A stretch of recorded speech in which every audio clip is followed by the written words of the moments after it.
para você ligadíssimo no nosso Esporte Roma News. Estamos de volta hoje para falar de Clube do Remo. O Leão Azul de Antônio Baena já começou a sua temporada de contratações, começando pelo comando técnico, depois de apresentar o seu executivo de futebol. Danilo Pires, o Remo precisa já apresentar alguns atletas para o seu torcedor, fazer o seu planejamento para 2020. Isso começa cedo, antes de a temporada efetivamente iniciar, não é isso? Exatamente, Ronaldo. E o torcedor azulino, claro que está numa expectativa muito grande, né? Já teve renovações, como você falou, anúncio de executivo, de treinador, mas tem muita dúvida ainda sobre o ano de 2020. E para tirar essas dúvidas, a gente vai conversar agora com o Fábio Bentes, presidente do Leão Azul. Seja bem-vindo, Fábio.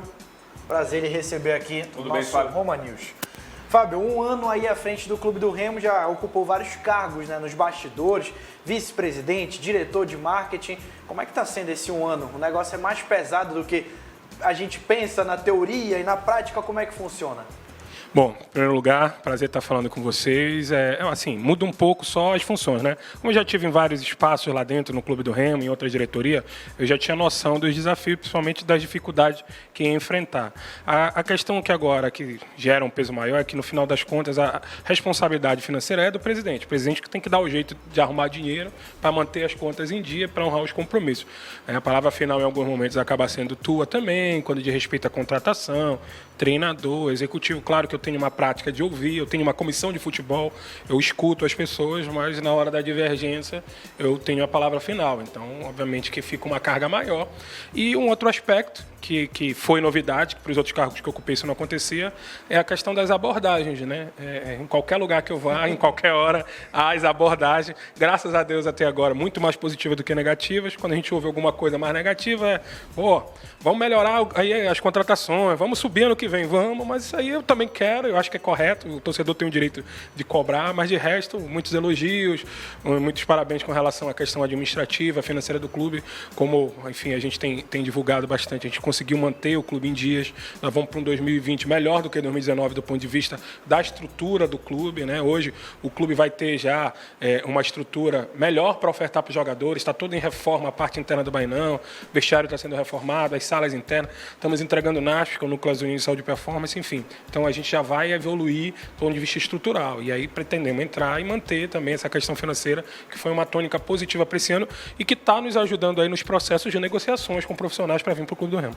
Terminar o ano mais enxuto, Fábio, vale mais até ou tanto quanto um título paraense. O torcedor do Remo, ele cobra muito, né, a diretoria, quem está comandando tecnicamente o clube também, os atletas, para que conquistas apareçam. Uma Copa Verde, que o Remo ainda não tem, um acesso, porque o Remo já vive essa ansiedade de, quem sabe, voltar à Série B depois de muito tempo.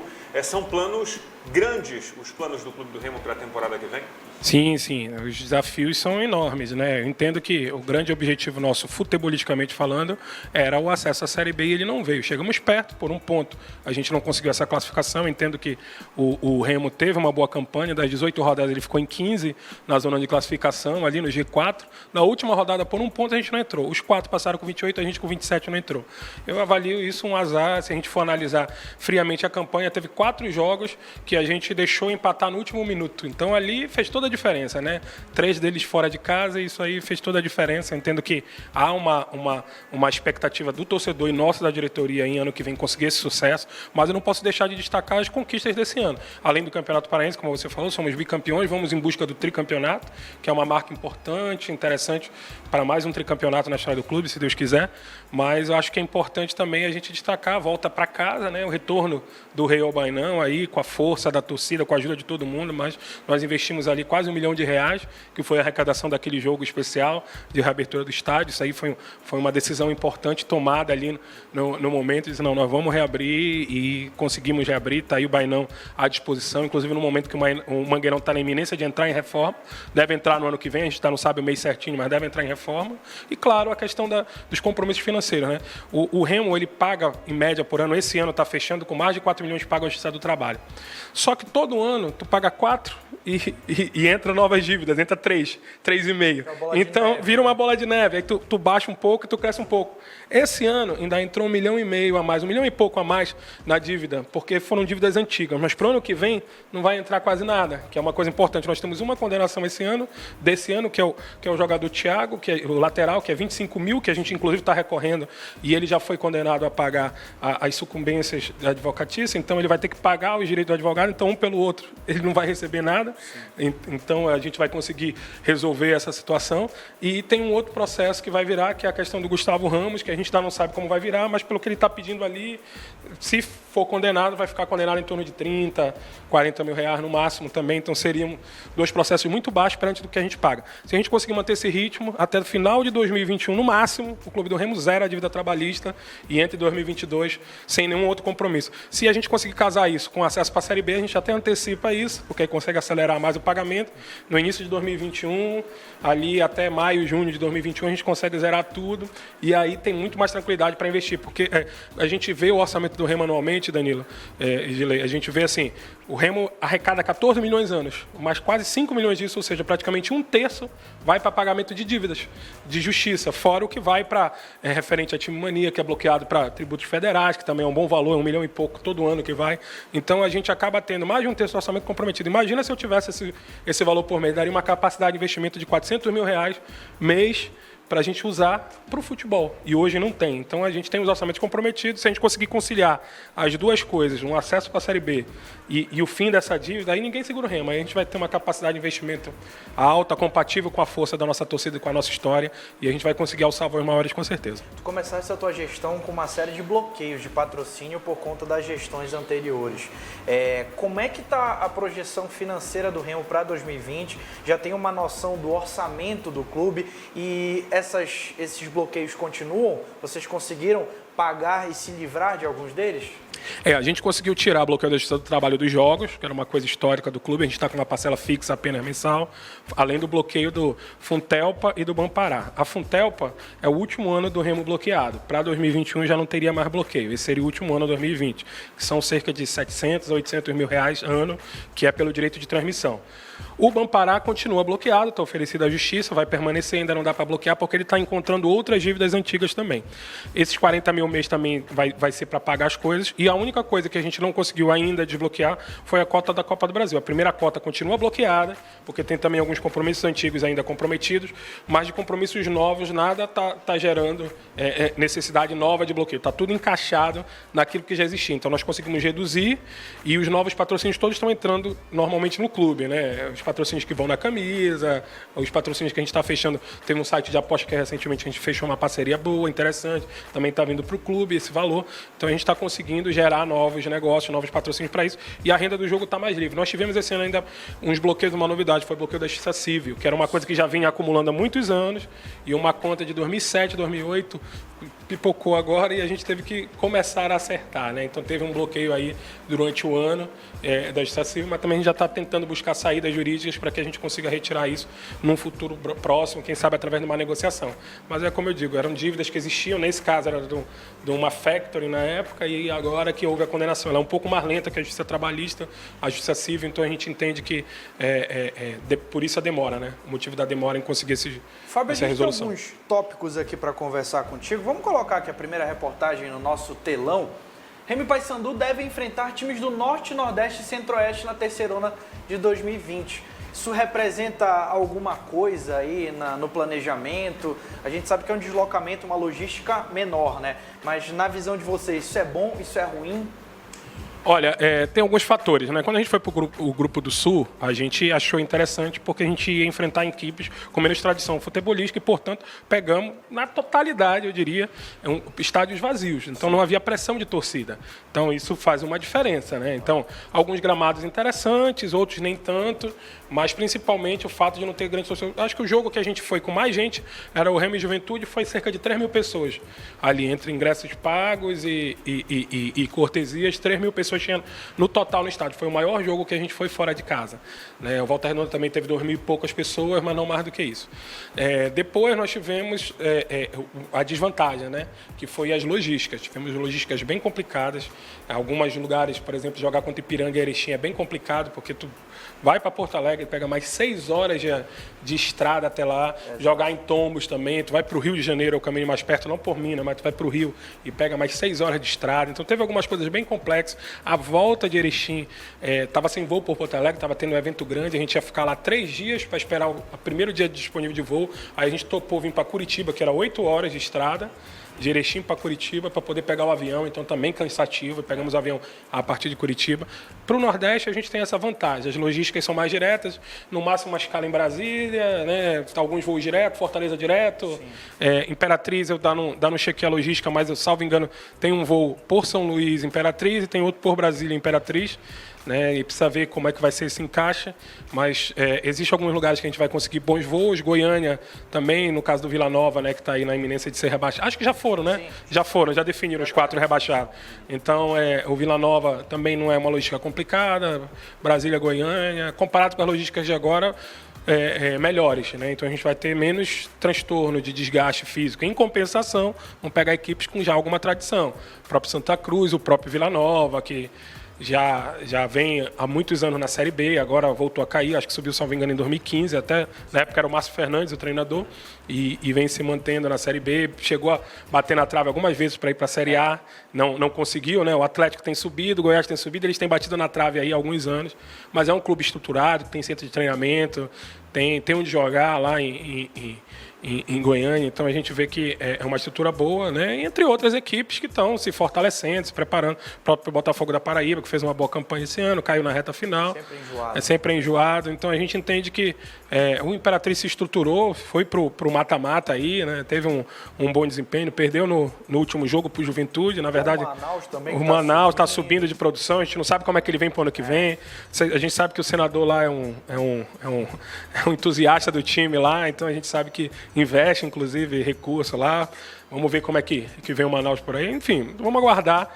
Mas eu acho que, do ponto de vista futebolístico, acho que a gente vai encontrar estádios mais cheios e talvez equipes com a característica mais parecida com a nossa, times de brigadores, de combate e tal. A turma do Sul, ela deixava mais jogar e a gente tinha essa facilidade de não jogar com o estádio lotado. Dentro dessa logística do Remo para o ano que vem, o Remo deve jogar mais no Baenão? Há já um trabalho sendo feito para que aconteçam jogos noturnos no Baenão também e o Remo não passe a maioria dos jogos com dificuldade para poder mandar as suas partidas dentro de casa? Se a gente levar em consideração a média que a gente teve esse ano, até o Baenão não seria suficiente. Esse ano, dos últimos anos, foi a maior média de público do Remo. A gente chegou em torno de 16 mil e poucos espectadores. Hoje o Baenão cabe cerca de 14 mil espectadores, né? Estamos até iniciando uma conversa com os órgãos de segurança para ver se a gente consegue aumentar um pouquinho isso daí. Tem imagem dos jogos que aconteceram no Baenão, que os tobogãs, a gente vendeu todos os ingressos para os 2 jogos oficiais, mas os 2 tobogãs ficaram com buracos no meio, que mostra que cabe mais gente. Então a gente tem condições de ampliar isso. Estamos conversando para ver se melhora um pouquinho, para chegar perto de 15 mil, que eu acho que seria um público razoável para isso, mas a nossa intenção é jogar a maioria dos jogos no Baenão. Acho que tem a pressão, tem o fato de eles treinarem lá, tem o fator de que em alguns jogos menos interessantes, como aconteceu no Campeonato Paraense, por exemplo, a gente teve 2 jogos que a gente deu 4, 5 mil pessoas, e a gente teve prejuízo pelos custos que tem de jogar no Mangueirão. Se fosse no Baenão, a gente não teria tido prejuízo, teria tido um lucro menor, mas não teria tido prejuízo. Então eu entendo que vale a pena, a gente já vai iniciar o Campeonato Paraense colocando o Baenão à disposição. Muito provavelmente a nossa estreia não vai ser lá, mas por uma demanda do governo, eles querem fazer um jogo inaugural no Baenão, ou no Mangueirão, de abertura do campeonato. E aí o Remo, como é o atual campeão, seria o jogo do Remo, e aí teria uma parte festiva, com fogos, iluminação, fazer um grande espetáculo. A gente já foi sondado com relação a isso. Nesse caso aí, óbvio, a gente vai fazer parte da festa, é o atual campeão, então é natural que a gente seja a partida de abertura, por isso, né, poder ter o troféu, mas a partir da segunda partida a gente já faria lá, à exceção do Repá. que aí o repasse seria no Mangueirão. E uma possível final, claro, dependendo de quem seja, ou Remy Paysandu, ou Remy outra equipe, se a gente chegar na final, aí sim seria Mangueirão de novo, porque eu acho que é o palco para uma final, para uma decisão. Depois, no Brasileiro, a gente entende que é importante a gente mandar os nossos jogos no Bainão, então o fator casa pesa mais, e dentro do nosso planejamento, respondendo a sua pergunta da iluminação de jogos à noite, a gente quer já durante o Paraense fazer a primeira partida noturna. Eu acredito que ali, do meio para o fim de março, dentro do nosso cronograma, deve ser essa partida, né, ainda pelo Campeonato Paraense. Obviamente que a gente está dependendo de alguns fatores ainda. Agora, em dezembro, a gente deve anunciar uma estratégia de marketing envolvendo a participação do torcedor nisso, mas é importante dizer que a obra já está em andamento. Nós já colocamos lá o transformador, montamos a subestação, estamos na parte de cabeamento lá, o Bainão está todo quebrado o piso, porque o cabeamento passa por baixo, não dá para ficar com fiação aparente, por questões óbvias, tem fluxo de pessoas, tem alto fluxo, então está todo quebrado lá, trocando os quadros, e aí quando chegar na parte da última etapa, que é a compra dos refletores propriamente dito, aí sim a gente vai precisar da força da torcida, que sempre chegou junto, como chegou junto na reabertura, tenho certeza que vai chegar junto para que a gente possa fazer o jogo à noite, e aí a gente deve lançar essa campanha, e a torcida comprando a ideia, a gente joga ainda no mês de março, se Deus quiser. Vamos voltar a falar de campo? Vou mostrar outra matéria aqui para a gente repercutir, que é do novo treinador do Clube do Remo, Rafael Jacques, que já se despediu lá do São José, com um texto comovente, né? Porque ele tem uma história lá, passou 3 temporadas. Uma coisa que eu achei bem curiosa, na postagem do Remo anunciando o Rafael Jacques, muitos torcedores do São José lamentando a saída dele do São José e a vinda para o Remo, dizendo, olha, infelizmente ele optou, mas vocês fizeram uma boa escolha. E aí eu te pergunto, por que essa escolha pelo Rafael Jacques? O que levou vocês colocarem ali na balança e falar, pô, esse aqui é o cara que vai comandar a gente no ano que vem? Primeiro, partindo desse comentário seu, é raro a gente ver isso, né? Um treinador deixar uma equipe e a torcida elogiar e lamentar, né? Depois de tanto tempo, né? De uma sequência grande. Inclusive, a diretoria do São José reconheceu isso, deu uma placa para ele, deu uma camisa com o número de jogos dele. Ele foi responsável pela mudança de patamar do São José. Hoje o São José disputa título, hoje o São José chega nas semifinais do Gauchão, coisa que não chegava. Hoje está numa Série C, chegando no jogo do acesso. Jogou de igual para igual com o Sampaio Corrêa. Quem viu aquela partida eu vi. Sim. Podia ter acontecido qualquer coisa, né? Foi diferente, por exemplo, do Imperatriz do Juventude meteu logo lá um 3-4-0 lá e resolveu. Não, ali foi um jogo pegado com várias circunstâncias no jogo. É um cara que tinha um orçamento baixo. O time do São José era um time barato, menos da metade do orçamento do Clube do Remo, e se tornou uma equipe competitiva. Claro, tinha um diferencial, uma vantagem, que era jogar em casa no seu gramado, mas eles perderam, salvo engano, 2 partidas só ao longo do ano, fora de casa, inclusive. Então, isso é de se destacar. Ele, com o orçamento que ele tinha, ele conseguiu montar um time competitivo e conseguiu resultados. O Rafael Jacques, pela empresa gaúcha lá, ele ainda é pouco conhecido aqui, naturalmente, porque a carreira dele toda foi feita lá, mas na imprensa gaúcha ele é tido como um sucessor aí, num futuro próximo aí, dos grandes treinadores gaúchos. Ele vem nessa mesma linha, nessa mesma toada, dentro dessa filosofia gaúcha de fazer futebol. Ele vem como sucessor, ele chegou a ser cotado para assumir, inclusive, a divisão de base do Inter, ser o coordenador das divisões e ser o auxiliar permanente do clube. Recusou a proposta, ele já gostaria de continuar como treinador principal. É o objetivo dele, seguir carreira nesse sentido. E é exemplo de outros treinadores que vieram e passaram pelo Remo e depois tiveram sucesso nacional, Cuca, Bonamigo, e todos com origem lá sulistas. Ele entendeu que o Remo seria uma boa oportunidade de carreira para ele, já que a gente vai disponibilizar para ele hoje um time, uma base forte. Nós mantivemos uma base, especialmente mantivemos, o torcedor vai perceber, o nosso setor defensivo praticamente integralmente ficou o setor defensivo, inclusive com reposição, 2 goleiros, 3 zagueiros, um lateral de cada lado, enfim, os volantes da base ficaram. Então, a gente manteve uma base defensiva, que foi, ao meu ver, e na opinião de muitos, a parte mais forte do clube. Mantivemos ainda aí também o Eduardo e 2 atacantes de lado, o Hélio da base e o Wesley, e estamos começando as contratações, né? Agora, com o anúncio oficial do treinador, já vi alguns jogadores já contactados, sendo tratados, alguns já fechados, inclusive. Hoje o clube começou a anunciar, né? Temos anunciado já o Dudu Mandai, lateral esquerdo, que jogou, inclusive, com o Jax lá, mas que era um desejo antigo do Remo. Fez gol no Remo, inclusive, no jogo de ida. E agora, anunciamos agora há pouco o Chaves, que era volante do Imperatriz, titular do Imperatriz, foi muito bem no campeonato, volante de força, pegador, jogou muito tempo na Ponte Preta, tem um bom currículo profissional e a gente traz ele até em virtude da perda do Yuri, que era um jogador que a gente ia permanecer, mas que por problema de saúde da filha precisou ficar no Rio Grande do Sul e se afastou do clube. A gente tem um outro trecho aqui para a gente conversar e é um ponto que eu acho que é importante da gente tocar também, porque o Clube do Remo é um clube grande, que a gente fala de profissional, mas também tem outros aspectos de categoria de base, né? E tem o feminino também, né? Que chegou agora a decisão do Campeonato Paraense. Essa é uma reportagem que a gente fez hoje, inclusive, que foi a Anne Giannini, que fez um gol de falta contra o Cabanos, que foi brincadeira. O Remo postou, inclusive, nas redes sociais do clube o gol dela. E, rapaz, faz tempo que eu não vejo um gol desse aí, viu? Nem no masculino. Não, eu acho que o Douglas Packer, acho que ele assinaria esse gol, né? Que o Packer que fez aquele gol aí, o Packer fez aquele gol no Repá. A Anne Giannini foi no jogo contra o Cabanos, né? A segunda semifinal aí do campeonato, olha aí. Aquela bola ali na meia-lua e ela põe na gaveta, a goleirona ainda voou, mas... Não tem goleiro nem do masculino que aí pega essa bola. Aí só jogando a luva, parceiro, para pegar isso aí. O Remo também está com esse investimento no feminino, está com o Máriozinho como treinador lá, né? Tem as categorias de base com sub-15.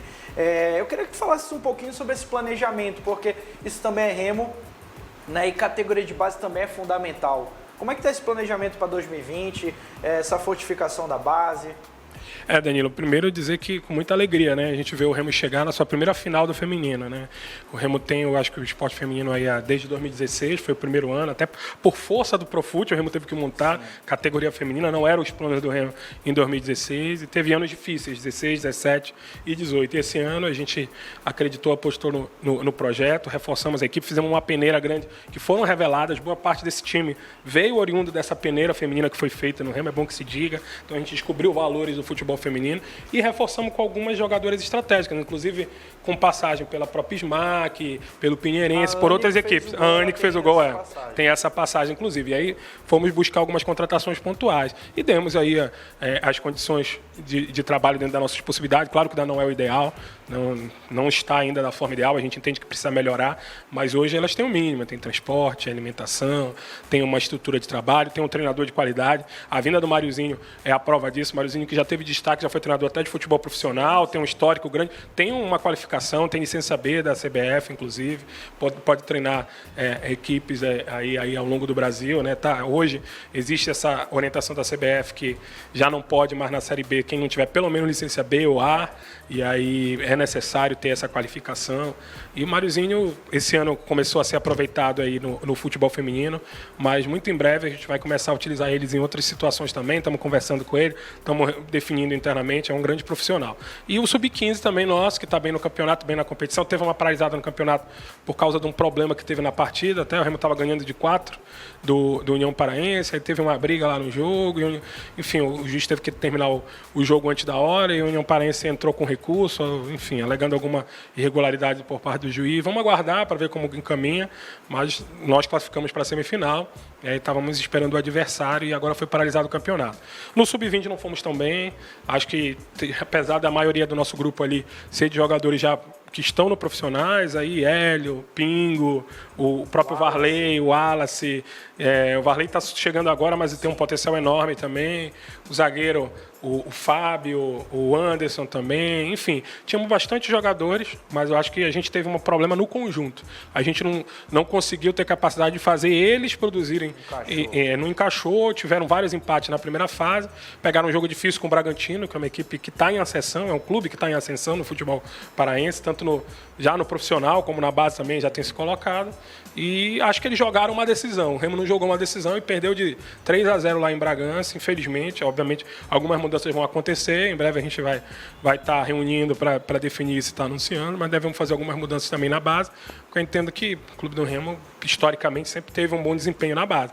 Teve um bom papel no Sub-17, está tendo no Sub-15, mas no Sub-20, infelizmente, foi longe do que a gente acha que poderia, com a qualidade desses jogadores. Mas não adianta nada ter valores individuais se no coletivo a gente não consegue fazer render.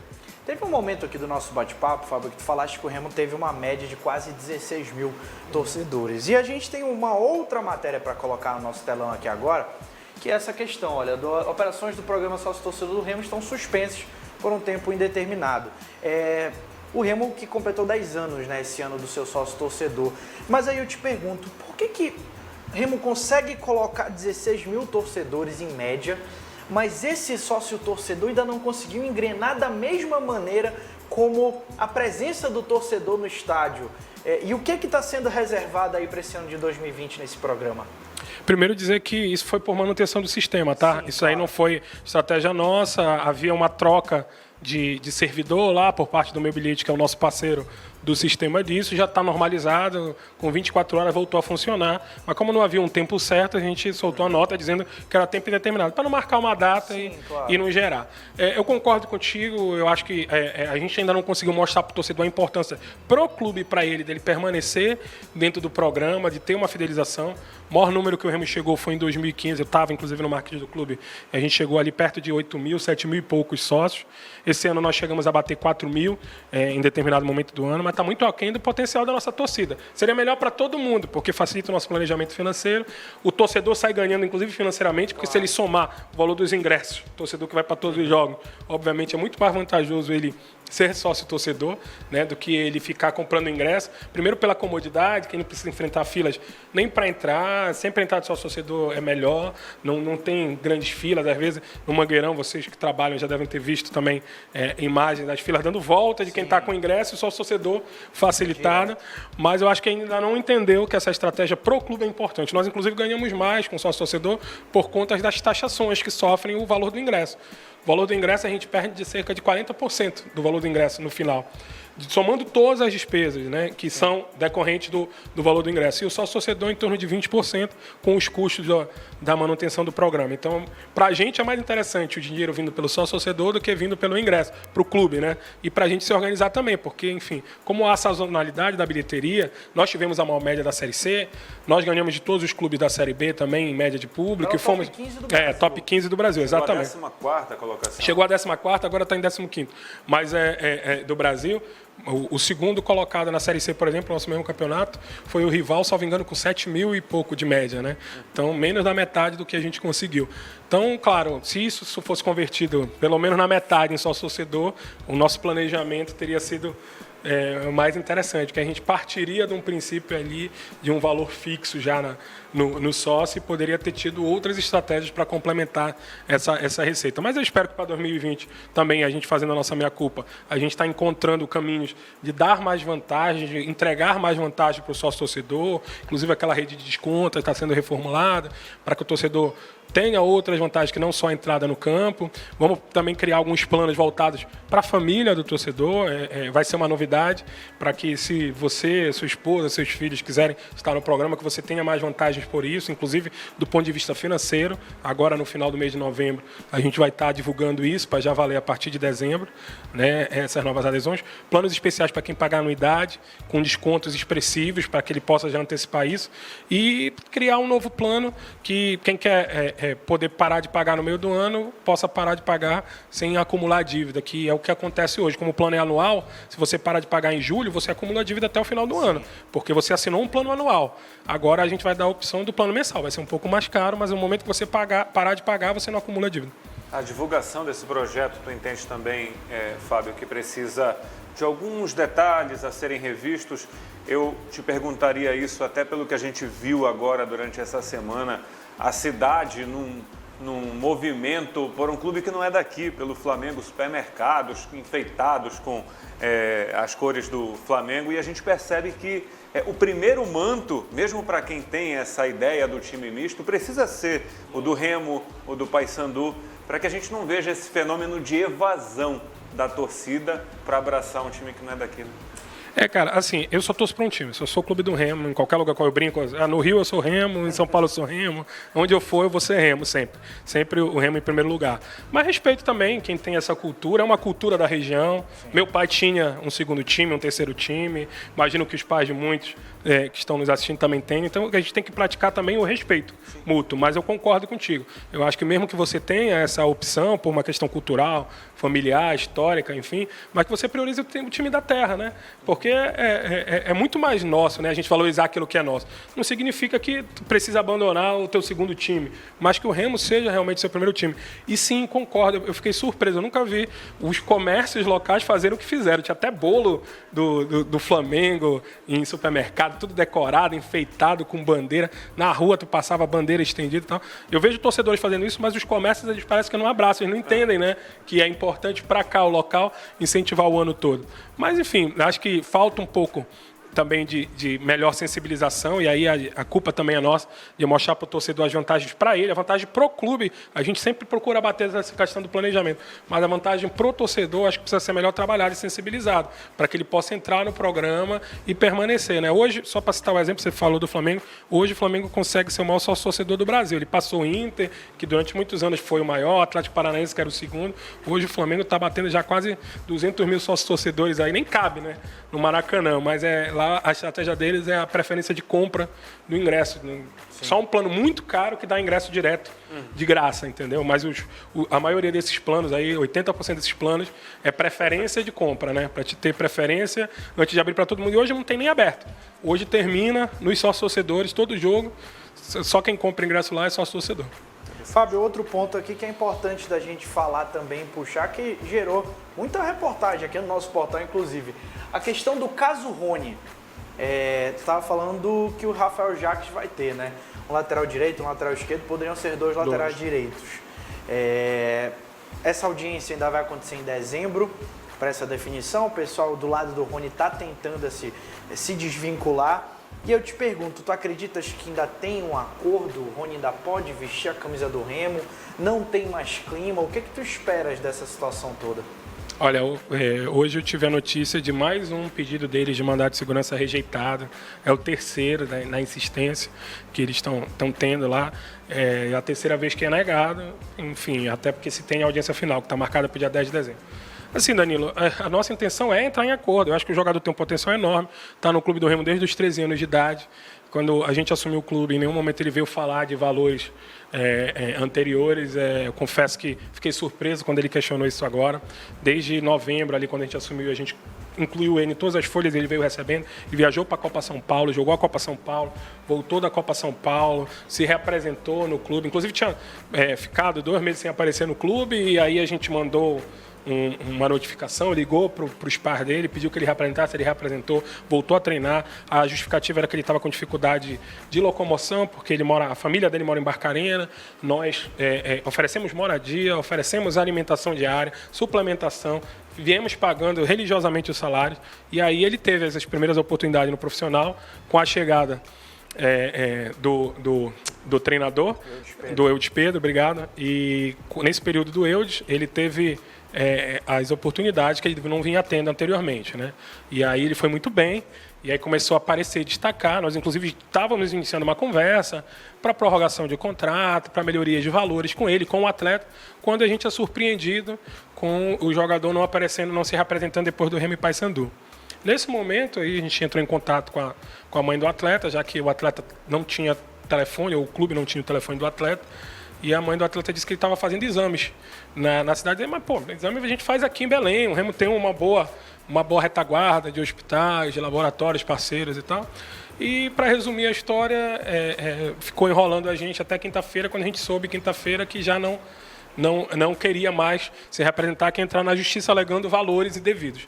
Nesse mesmo dia, a gente perguntou que valores eram esses.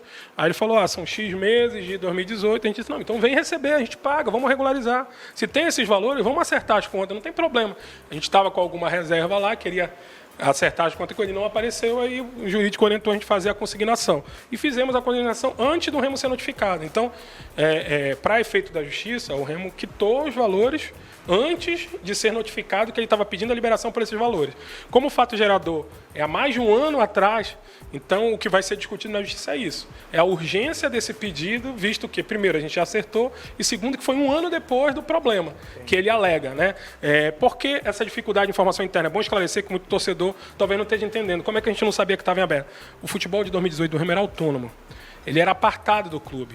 Então, muita coisa não consta na contabilidade do clube de 2008, ou não constava. Agora que eles estão conseguindo organizar para prestar conta. O Conselho Deliberativo está pressionando, a contabilidade de 2018 ainda não foi aprovada, as contas de 2018 do clube, então muita coisa não constava lá dentro. Então, a gente não sabia, por exemplo, quem tinha ficado em aberto, quem não tinha ficado, então a gente não tinha essa informação.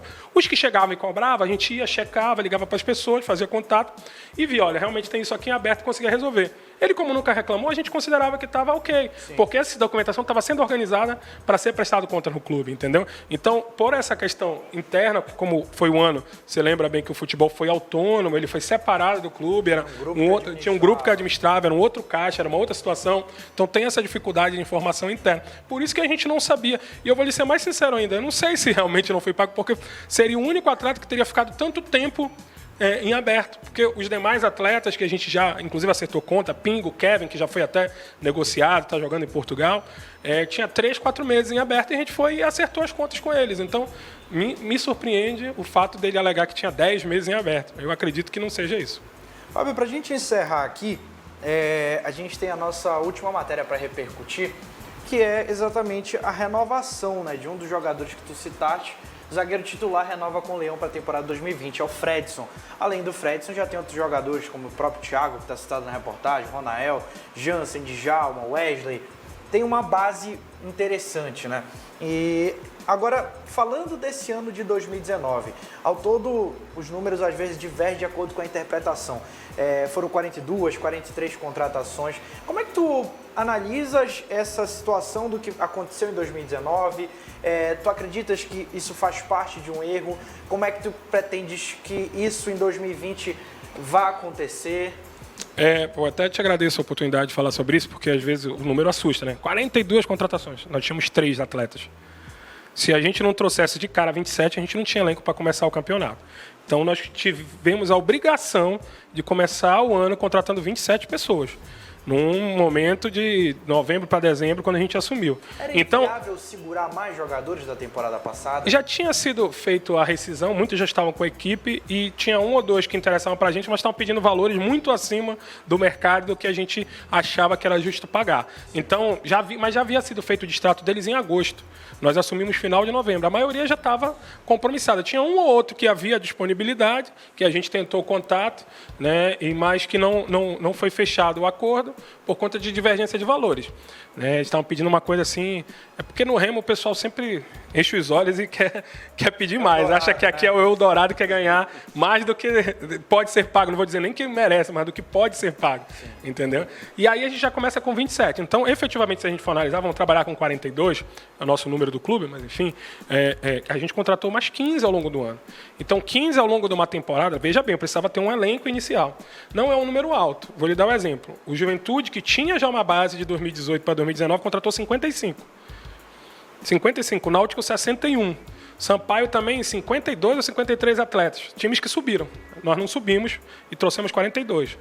Eu não sei os números do Paysandu, vocês 32. Devem ter o nome, mas o Paysandu já tinha uma base. Né? Então o Paysandu contratou 32 e já tinha uma base de um ano para o outro maior do que a gente. Então, assim, eu entendo que não foi um números altos para a circunstância do clube. Se a gente for comparar com outras equipes que tiveram acesso, que era o nosso principal objetivo, a gente contratou até pouco. Proporcionalmente, se tu for analisar, aliás, em números absolutos, né? Não só proporcionalmente, porque a gente não tinha elenco, mas em números absolutos a gente contratou pouco. A gente está na média nacional, as equipes contratam em média isso daí. Agora, para o ano que vem, o nosso planejamento é contratar menos.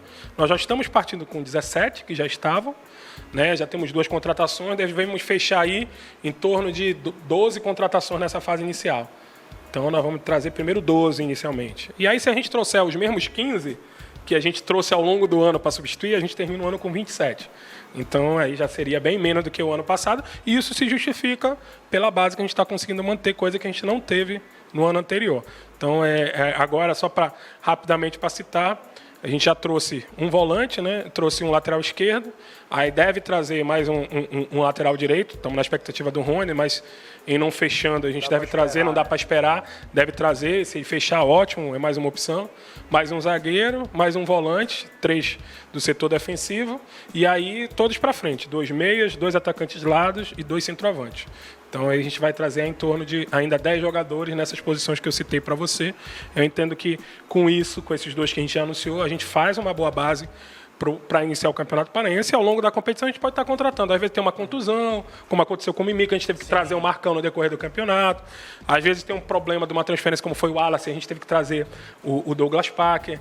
Então a gente teve também algumas situações de negociação, o Kevin, o Wallace, o Packer, né? Tivemos problemas de contusão, de muito tempo parado. Do Carlos Alberto. O próprio Carlos Alberto, que foi um problema de saúde. Então aí a gente teve 7, 8 problemas que fugiram do nosso controle. Como a gente estava com o elenco enxuto, a gente não superlotou o elenco, a gente precisou fazer algumas reposições. Com relação à manutenção desses atletas, de quem será contratado, o ideal, no que pensa hoje executivo, diretoria, é manter esses atletas que vão iniciar o ano o máximo de tempo possível vestindo a camisa do Remo. Claro, dependendo dos resultados nesse início de temporada, né? A gente monta o time já pensando que esse time vai ser a base para o Campeonato Brasileiro. Mas é natural, entre o estadual e o brasileiro, ter ali algumas contratações. Esse ano nós trouxemos 6, se eu não me engano, nesse momento.